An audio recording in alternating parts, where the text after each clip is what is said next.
자, 오늘은 기도원의 이야기를 하면서 우리가 함께 은혜를 나누었으면 좋겠습니다. 기도원이라는 사사의 모습을 그가 시작할 때 모습과 또 중간의 모습과 마무리할 때의 모습들을 여러분들 좀 말씀을 잘 살피시면서 묵상했으면 좋겠습니다. 오늘은 특별히 기도원이 처음 부름을 받았을 때의 모습들을 살펴보면서 우리가 함께 좀 생각을 나누고 또 은혜를 나누었으면 좋겠습니다. 사사 시대 이스라엘 백성들에게 있어서는 참 힘들고 어려웠던 시대였습니다. 사사 시대 이스라엘은 하나님이 좀 불쌍히 여기시고 은혜를 베풀어 주시기만 하면 또 언제 그랬느냐는 듯이 또다시 하나님의 목전에서 악을 행합니다.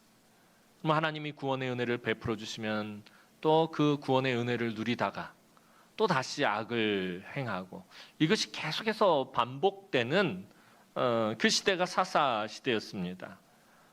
기드온이 살던 시대에도 어김없이 이스라엘 자손들은 하나님의 은혜를 받고서는 또 언제 그랬느냐는 듯이 또 하나님의 목전에서 악을 행합니다. 하나님은 이번에는 광야에서 살고 있는 유목민인 이 미디안의 손에 이스라엘을 넘겨서 7년을 고생하게 하셨습니다.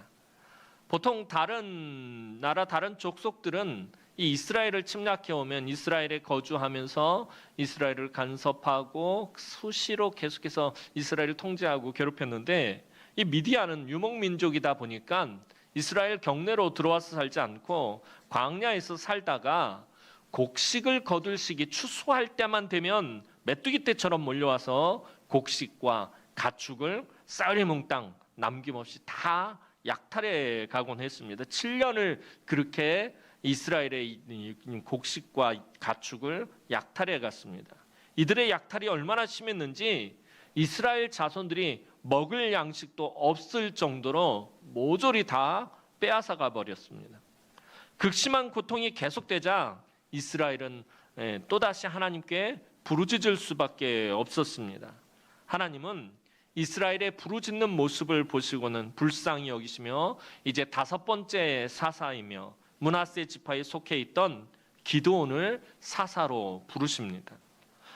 여러분들이 잘 아시는 것처럼 사사들 중에서 여러분들이 제일 잘 아는 사람 기드온하고 삼손이겠죠. 잘 아시는 것처럼 이 기드온은 칼 한 자루 없는 300명의 군대로 미디안의 대군을 무찌른 한마디로 정말 레전드급 사사였습니다. 그는 또 매우 탁월하고 능력 있는 사사였고요. 사사기에서 삼손과 더불어서 가장 많은 장을 기록하고 있는 가장 많은 분량이 기록되어 있는 사사이기도 합니다. 그의 능력이 얼마나 뛰어났던지 백성들이 기드온을 왕으로 삼으려고 할 정도였습니다. 이스라엘 역사 중에서 누군가를 왕으로 세우려고 한 일들이 별로 없습니다. 그러니까 왕으로 세우려고 한다는 것은 그만큼 백성들에게 인정받고 능력이 정말 뛰어나다라는 것을 의미하는 표현입니다. 기드온은 백성들이 이 사사시대에 유일하게 왕으로 삼으려고 할 정도로 모든 백성들이 다 그렇게 인정할 정도로 탁월한 사람이었습니다. 그렇다면 기드온은 과연 처음부터 그렇게 탁월한 사람이었거나 또 아주 뛰어난 교육을 받은 사람이었느냐라는 것입니다. 정말 잘 준비되어 있는 정말 뛰어나고 탁월하고 훌륭한 대단한 사람이었느냐라는 것입니다. 기드온이 처음 소개되는 오늘 본문을 보면 절대로 그렇지 않다라는 것을 성경은 우리에게 알려주고 있습니다. 오늘 본문 11절 말씀 보도록 하겠습니다. 오늘 본문 11절 말씀입니다. 시작. 여호와의 사자가 아비에셀 사람 요아스에게 속한 오브라에 이르러 상수리 나무 아래에 앉으니라. 마침 요아스의 아들 기드온이 미디안 사람에게 알리지 아니하려 하여 밀을 포도주 틀에 타작하더니. 자, 오늘 본문에 이제 기드온이 처음 등장합니다. 근데 등장하는 기드온의 첫 모습은 밀을 포도주 틀에서 타작하는 모습으로 보여주고 있습니다. 룻기서를 보면 밀은 어디서 타작을 하냐면 타작 마당에서 밀을 타작을 합니다. 그런데 기드온은 포도주 틀에서 밀을 타작하고 있었다라고 성경은 말하고 있습니다. 왜 그런 것입니까? 오늘 11절 말씀 보면 기드온이 미디안 사람에게 알리지 아니하려 하여라고 말하고 있습니다. 그러니까 기드온이 밀을 타작하고 있는 것을 미디안 사람이 알고서는 그것을 빼앗으러 올까 해서 그래서 지금 포도주 틀에 숨어서 타작을 하고 있더라는 것입니다. 타작한 밀을 미디안 사람들에게 빼앗길까 봐 겁에 잔뜩 질려서 숨도 크게 쉬지 못하고 몰래 조심조심 지금 타작하고 있는 기드온의 모습을 성경은 묘사하고 있습니다. 사실 처음 등장하는 기드온의 모습은 너무나도 초라하고 보잘것없는 모습입니다. 성읍에서 살지도 못하고 당시 산에 땅굴을 파고서는 미디안의 눈치를 보며 정말 비참하고 궁핍하게 살아가는 이스라엘 자손들의 그 모습을 상징하고 있는 것이 바로 이 오늘 본문의 이 기드온의 모습입니다. 기드온의 이야기에서 가장 중요한 핵심은요, 그가 처음부터 뛰어나고 탁월한 능력의 사사가 아니었다라는 것입니다. 이게 기드온 스토리의 가장 중요한 핵심입니다. 그가 얼마나 대단한 일을 이루고 엄청난 일을 이루고 하나님의 기적을 행하고 전쟁에서 대승을 하고 이게 기드온 이야기의 핵심이 아니라 그가 처음부터 뛰어난 사람이 아니었다라는 거예요. 그가 처음부터 탁월한 능력의 사람이 아니었다라는 것을 오늘 성경은 강조하고 있다는 것이에요. 기드온의 스토리를 통해서 보아야 할 것은 이렇게 초라하고 쓸모없어 보이는 기드온을 하나님께서 어떻게 다듬어 가시며 그분의 능력으로 이런 보잘것없는 사람을 어떻게 사용하시는가 하는 것에 초점을 맞추어야 한다는 것입니다. 또한 점점 새롭게 변화되어 가는 기드온의 모습을 볼 수 있어야 합니다. 이런 초라하고 보잘것없는 기드온이 정말 레전드급 전설적인 능력의 사사로 변화된 이유가 그 까닭이 무엇입니까? 오늘 본문을 보면 그것은 하나님께서 기드온을 부르셨다라는 데 있다라는 거예요. 그래서 하나님의 부르심이 너무나도 중요한 것입니다. 오늘 저와 여러분들은 하나님의 부르심을 받은 자들입니다. 그 부르심을 잘 살펴보면요, 오늘 저와 여러분들은 원래 기드온과 같은 사람이었다는 거예요. 너무나 보잘것없고 초라하고 쓸모없고 정말 세상적인 기준으로 봤을 때 탁월하지도 않고 뛰어나지도 않고 부유하지도 않지만 하나님이 부르셨다라는 것입니다. 그러니 오늘 저와 여러분들의 가치는 어디에 있는 것입니까? 하나님의 부르심에 있다라는 것입니다. 저와 여러분들 같은 그런 사람들도 하나님 부르시고 하나님의 구원의 자녀 삼아주시고 하나님의 존귀한 백성 삼아주셨다라는 것입니다. 그러니까 오늘 저와 여러분들이 새롭게 변화되어지고 능력 있게 쓰임받고 복된 인생을 살아가는 것은 저와 여러분들의 능력에 있는 것이 아니라 하나님의 부르심에 있다라는 것입니다. 하나님이 이처럼 쓸모없는 인생을 부르신 것도 너무나 놀라운 일인데 하나님은 기드온을 아주 특별하게 부르십니다. 자, 오늘 본문 12절 말씀 보도록 하겠습니다. 오늘 본문 12절 말씀입니다. 시작. 여호와의 사자가 기드온에게 나타나 이르되 큰 용사여 여호와께서 너와 함께 계시도다 하매. 말씀을 준비하면서 이 12절 말씀이 마음에 꽂혀서 수십 번 수백 번을 읽었던 것 같아요. 여호와의 사자가 기드온에게 나타나 이르시되 큰 용사여 여호와께서 너와 함께 계시도다 하매. 이게 하나님께서 기드온을 특별하게 부르신 내용입니다. 너무나도 궁핍한 가운데 초라한 모습으로 타작하고 있는 이 기드온에게, 정말 보잘것없고 하찮아 보이는 이 기드온에게 하나님의 사자가 나타납니다. 그리고 포도주 틀에 숨어서 초라하게 타작하는 기드온에게 하나님의 사자는 뭐라고 말합니까? 큰 용사여 여호와께서 너와 함께 계시도다. 그러나 이런 하나님의 사자의 말에 기드온은 처음엔 그가 하나님의 사자인 줄도 모르고 불평을 늘어놓았습니다. 지금 자기들의 처지를 보면, 우리 이스라엘 백성들의 모습을 보면 결국 하나님이 함께하지 않는 것 같다라는 것입니다. 이스라엘과 함께하지 않는 하나님이 어찌 자기와 같은 사람과 함께 하시겠느냐라는 것이 이 기드온의 말의 요지입니다. 기도는 더 나아가 과거에는 하나님께서 이적을 베푸셨는지 모르겠지만, 하나님 능력 있는 분으로서 과거에는 그런 기적을 베푸셨는지 모르겠지만 지금은 하나님께서 이적을 베풀지 않는다라는 것입니다. 이 부분에서 우리가 참 살펴봐야 될 게, 기드온이, 이 당시에 이스라엘 백성들은 다 믿음이 연약하고 믿음이 없는 사람들이었어요. 기드온도 마찬가지고요. 사실 기드온의 믿음이 거의 없는 거나 마찬가지인데, 기드온과 다른 이스라엘 자손들의 가장 중요한 특징이 차이가 있는데, 그게 뭐냐면 기드온은 하나님께서 능력이 있는 분이라는 사실은 믿었다라는 것입니다. 그런데 과거에는 능력을 베푸셨는데 지금은 능력을 베풀지 않으신다. 하나님 우리와 함께하지 않으신다라는 그런 입장인 것입니다. 앞선 조상들과는 함께하셨는지 모르겠지만 기드온이 있는 시대와는 전혀 상관이 없다라는 것입니다. 하나님께서 자기들을 버리신 것이 틀림없다는 거예요. 하나님이 능력 있는 분은 맞는데, 그런데 하나님께서 우리들을 버리셨다라는 거 기드온이 말하고 있습니다.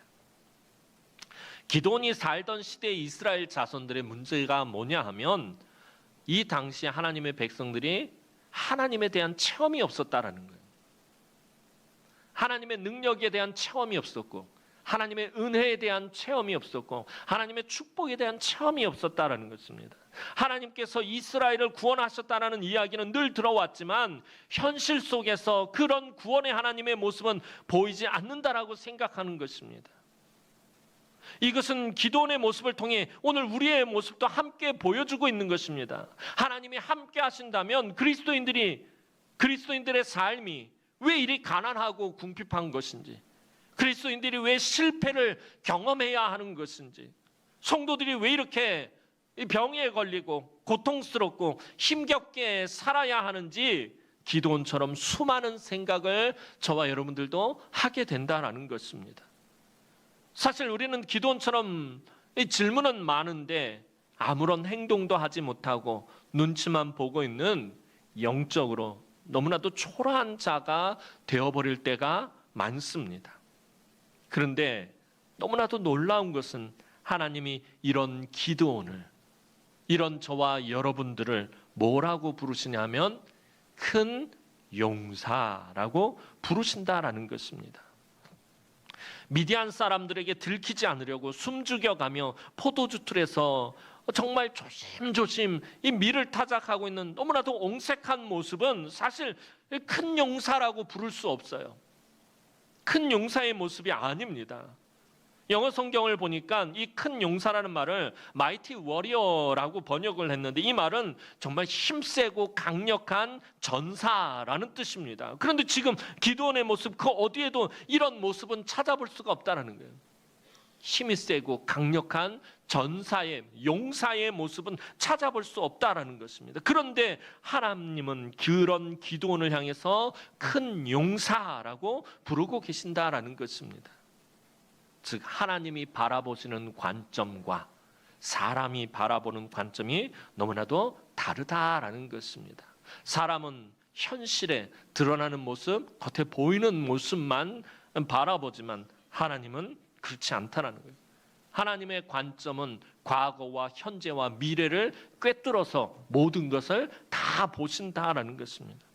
오늘 이곳에서 예배하는 저와 여러분은 스스로를 어떤 관점으로 바라보고 계십니까? 여러분은 여러분과 여러분의 자녀들, 여러분들의 가정을 여러분 사람의 관점으로 바라보고 계시는지, 아니면 하나님의 관점으로 바라보고 계시느냐라는 거예요. 여러분, 우리가 교만할 정도로 우리를 높이는 것도 문제가 있겠지만 대부분의 그리스도인들은요, 자기를 너무 낮출 때가 많다라는 거예요. 무슨 말이냐면 저와 여러분이 열등감을 가지고 살아갈 때가 많다라는 거예요.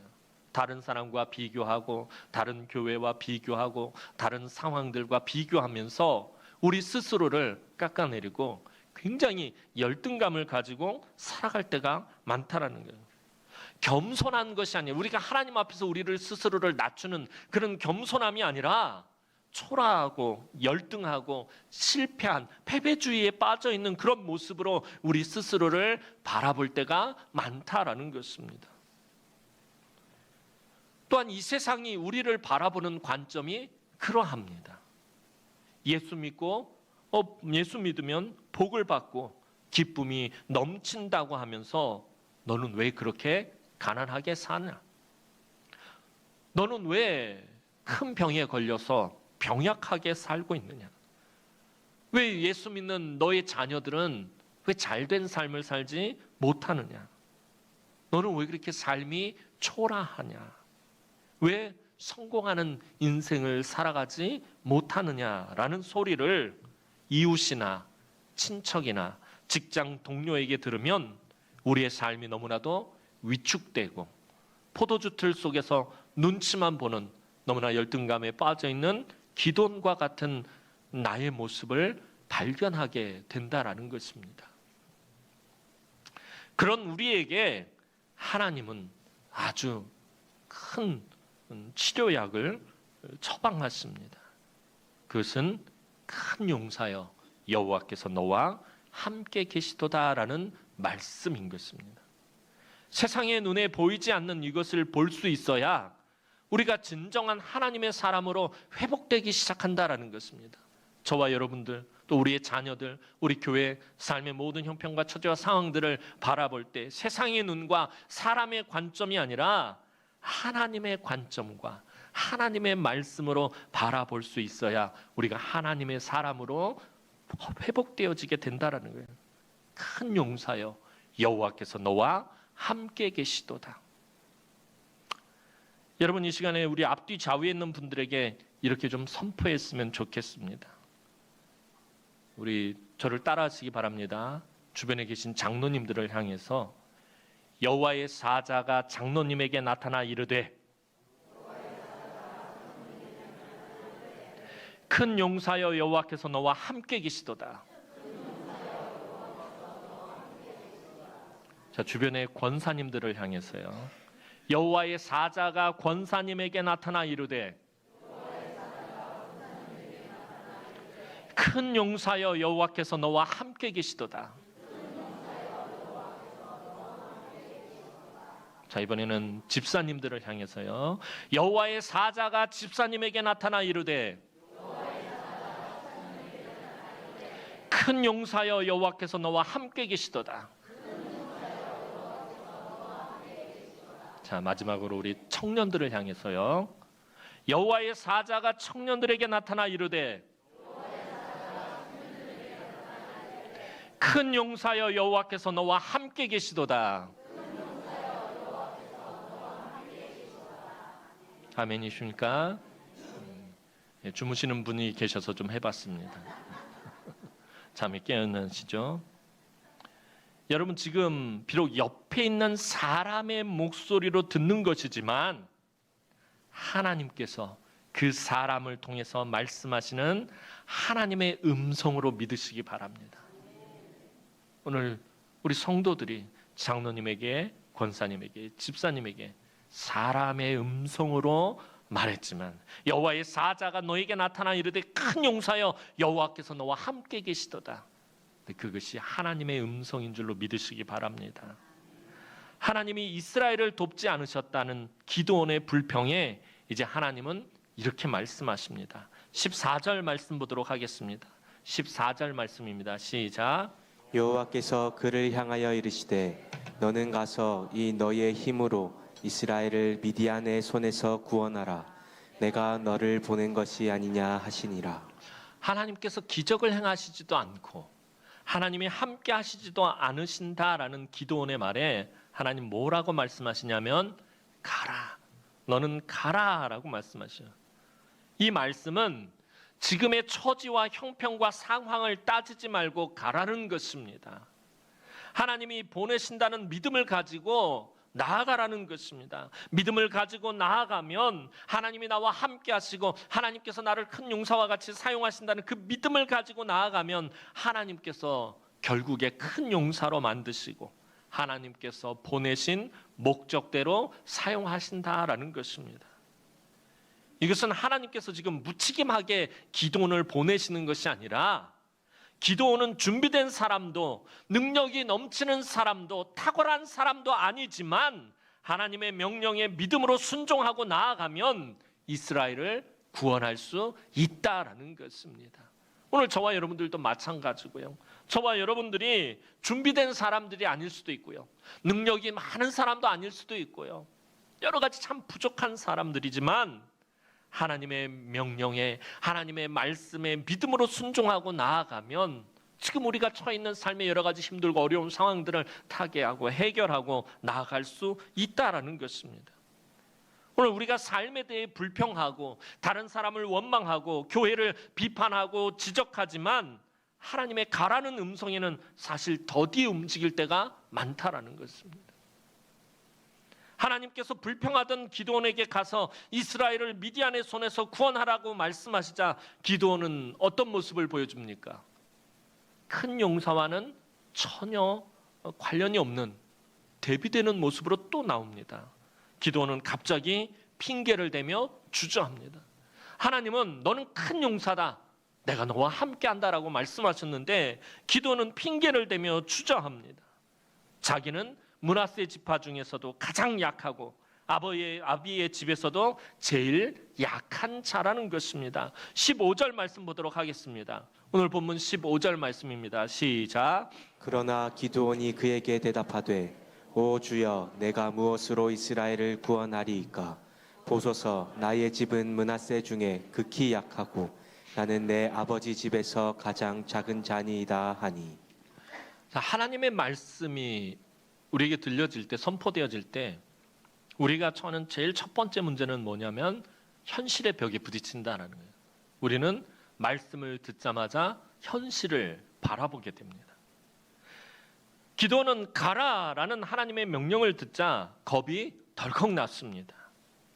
현실의 벽에 부딪혔기 때문이에요. 지금 자기가 포도주 틀에 숨어서 밀을 타작하던 중이라는 것이 생각이 났어요. 하나님의 말씀을 듣자, 하나님의 명령을 듣자 지금 자기가 포도주 틀에 숨어서 미디안 사람에게 들키지 않으려고 조심조심 타작을 하던 중이라는 것이 생각이 났어요. 기드온은 소심하고 겁이 많고 찌질한 사람이었어요. 갑자기 두려워져서 아무것도 못하겠다라고 지금 말하고 있습니다.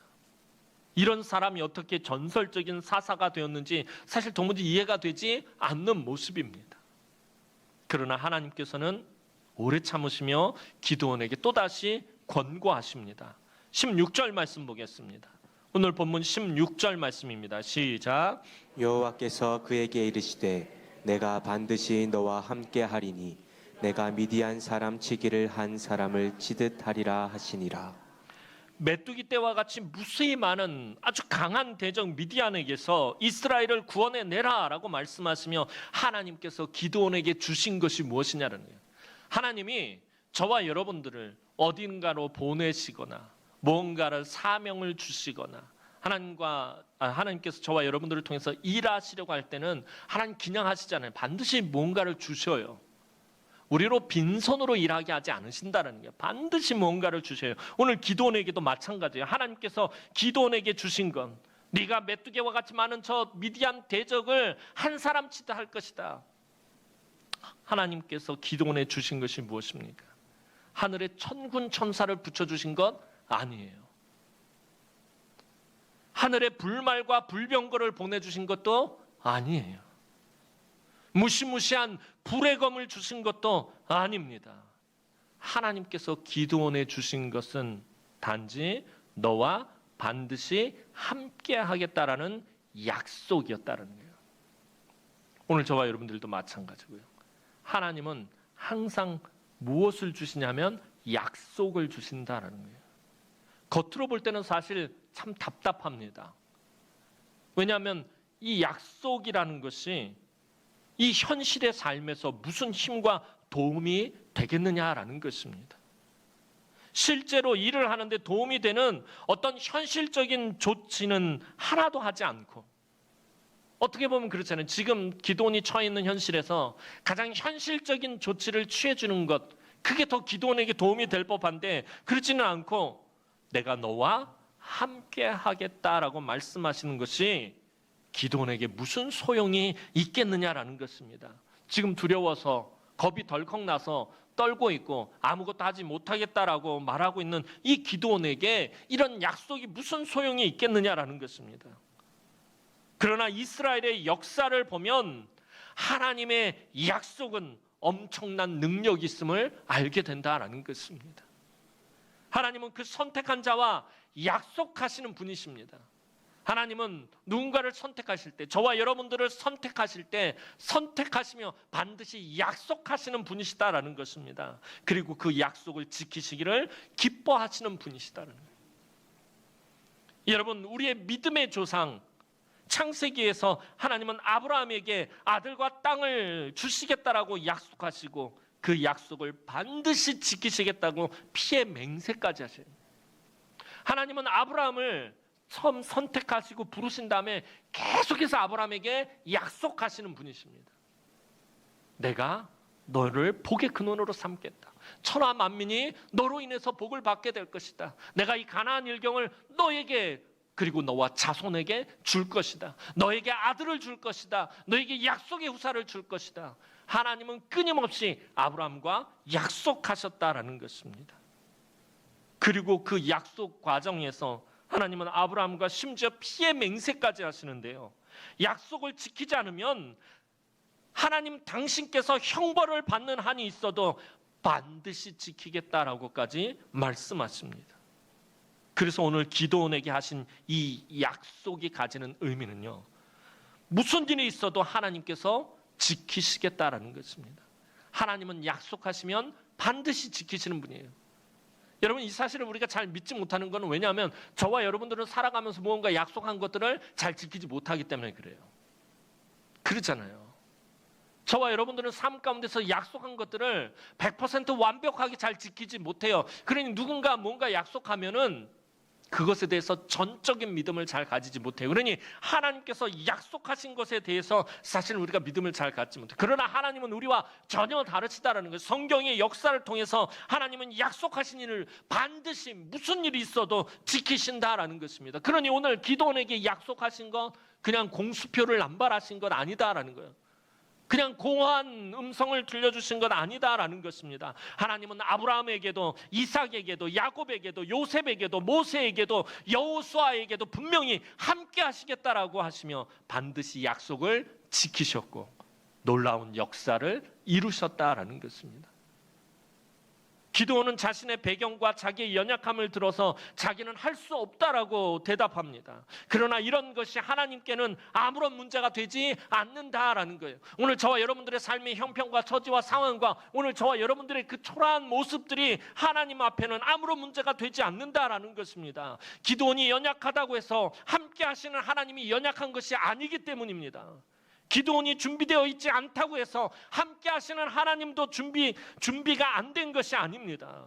기드온이 소심하고 찌질하다고 해서 함께 하시는 하나님도 소심하거나 찌질하지 않으십니다. 그래서 하나님께서는 약속하시는 것입니다. 하나님은 이런 약속을 통해서 연약하고 부족하고 허물 많은 저와 여러분들을 사용하시는 분이십니다. 사랑하는 성도 여러분, 문제는 내가 얼마나 능력이 있느냐가 아닙니다. 내가 얼마나 힘이 있고 내가 얼마나 지식이 있고 내가 얼마나 물질이 있고 내가 얼마나 건강이 있느냐가 아닙니다.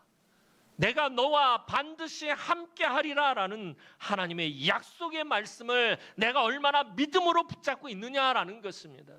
하나님의 약속이 내 삶 가운데 반드시 이루어진다라는 그 믿음이 내게 있느냐라는 것입니다. 하나님은 반드시 약속을 지키실 것입니다. 우리는 믿고 나아가면 되는 것입니다. 하나님이 말만 무성하게 하는 것이 아니라 하나님 우리 사람들처럼 그저 말만 무성한 것이 아니라 하나님의 약속을 믿고 나아가면 반드시 하나님께서는 그 말씀하신 것, 하나님 약속하신 것, 우리를 부르신 목적대로 이루고 사용하신다라는 것입니다. 올 한 해 우리가 이제 시작하면서 우리 장로님들이 참 작년 연말에 고민 참 많이들 하셨어요. 그래서 교회 빚이 지금 한 7년째 계속 있잖아요. 그럼 언제부턴가 또 정체돼 있고. 그래서 장로님들이 정말 고민 끝에 2025년에는 목사님 우리가 좀 빚을 갚고 그런데 힘을 좀 모았으면 좋겠습니다. 그래서 부득이하게 긴축하고 우리가 작년에 연말에 그 예결산 공동회 하면서 여러분들 다 들으셨죠? 좀 올해는 긴축하고 각 부서들마다 허리띠를 졸라매고 좀 삭감도 하고 이렇게 좀 해야겠습니다. 그러면 어떻게 보면 교회가 참 초라해 보일 수도 있어요. 7년 동안 교회가 빚을 갚지 못해가지고 삭감하고 허리띠를 졸라매고 교육 부서들 다 경비 줄이고, 여러분 불평하고 원망이 나올 수 있어요. 그러나 여러분 올 한 해 불평하고 원망하는 기도원의 모습이 아니라 초라한 이 가운데서 우리와 함께 하시며 역사하시는 하나님을 바라보시기 바랍니다. 비록 우리의 형편과 처지와 상황이 초라하다 할지라도, 부족하다 할지라도 그 가운데서 올 한 해 역사하실 하나님을 좀 기대했으면 좋겠습니다. 큰 용사요, 하나님께서 우리 교회를 향해서 비록 빚이 있고 비록 크게 부응하지는 못했지만 우리 교회를 향해서 하나님께서 큰 용사여, 내가 너와 함께한다.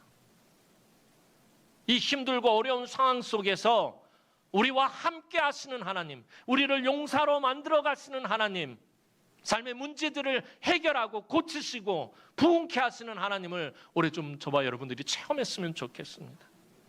각 부서들이 좀 삭감됐다고 해서 불평하지 마시고, 올해는 교회의 그런 방침들에 따라서 여러분들 안에서 서로 힘을 내고, 우리 부서가 좀 부족하지만 그래도 이 부족한 가운데서 역사하시는 하나님, 능력을 베푸시는 하나님, 이 부족한 가운데서도 일하시며 모든 것들을 채워가시는 하나님을 각 부서마다 좀 체험했으면 좋겠습니다.